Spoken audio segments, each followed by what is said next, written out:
কেন্দ্র থেকে আল্লাহর রহমতে ফুটবল মার্কাকে কিভাবে জয়যুক্ত করতে হয় আমরা সেই চেষ্টাই করব। আমরা 12 তারিখে সকাল থেকে আরম্ভ করে সর্বপ্রথম আমরা সবাই ভোট দিয়ে তারপরে আমরা চেষ্টা করবো কিভাবে তারা ও এগিয়ে যায় এবং কিভাবে সে সংসদে যায় সেই চেষ্টাই আমরা করবো। আপনাদের সমস্ত দোয়া চাই এবং ফুটবল মার্কায় ভোট চাই। কি বলেন আপনারা? আলহামদুলিল্লাহ। আসসালামু আলাইকুম ওয়া রাহমাতুল্লাহি ওয়া বারাকাতুহু। এখন আমাদের মাঝে বক্তব্য রাখবেন হাতিঝিল থানা বিএনপির আহ্বায়ক নাজমুল হক মাসুম ভাই।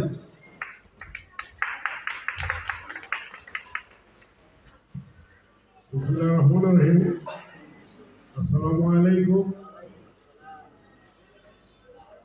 সম্মানিত উপস্থিতি, আজকে আপনাদের মাঝে উপস্থিত আছেন একজন কারা নির্যাতিত নেতা সাইফুল আলম নীরব, ফুটবল মার্কা তৃণমূল থেকে দিল করে ওঠা একজন জননেতা সাইফুল আলম নীরব, ঢাকা 12 আসনের মাটির মানুষের নেতা সাইফুল আলম নীরব, তিনি গত একটি বছর আমাদের হাতিঝিল থানার প্রতিটি গলিতে তার পদার্পণ করেছেন।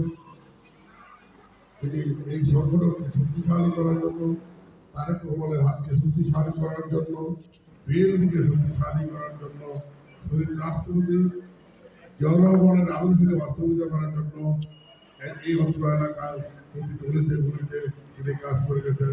তিনি সাইফুল আলম নীরব, আপনাদের এলাকা আমাদের ঢাকা বাংলাদেশের একজন সংগ্রামী জননেতা। তিনি ঢাকা 12 আসন থেকে ফুটবল মার্কার প্রতীক নিয়ে স্বতন্ত্র প্রার্থী হিসেবে আপনাদের মাঝে উপস্থিত হয়েছেন। আপনারা জানেন তার ত্যাগ, তার শ্রম, তার দীক্ষা কোনো শেষ নেই।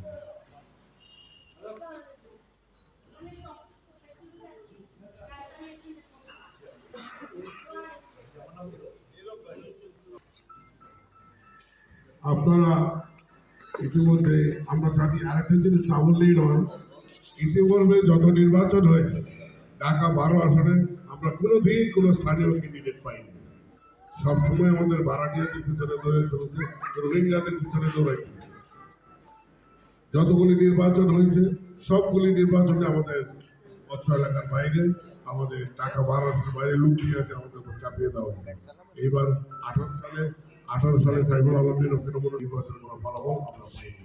এবার আবারও তাকে নমিনেশন দেওয়া হয়েছিল, বিভিন্ন কারণে তাকে প্রত্যাহার করে শুধু স্বতন্ত্র প্রার্থী হিসেবে আপনাদের মাঝে হাজির হয়েছেন। তার ত্যাগ, তার শ্রম, তার মেধা, তার রাজনৈতিক অভিজ্ঞতা সবকিছু বিবেচনায় আপনারা তাকে আগামী 12 তারিখে নির্বাচনে ফুটবল মাঠের প্রতিনিধিদের মধ্যে জয়যুক্ত করবেন এই আশাবাদ করবো না। আপনাদের মধ্যে আপনারা যা করতে আপনার দীর্ঘক্ষণ অপেক্ষা করছেন সাইফুল আলম নীরব ফুটবল মাঠের প্রতিনিধি তিনি আপনাদের সামনে মূল্যবান বক্তব্য রাখবেন। ধন্যবাদ।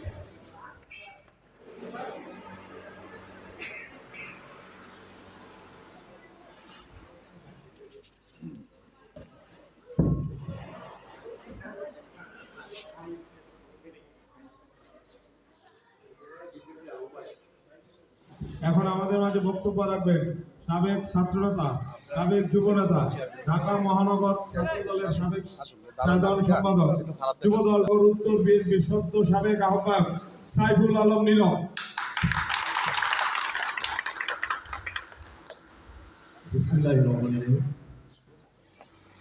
আজকে দীর্ঘদিনের এই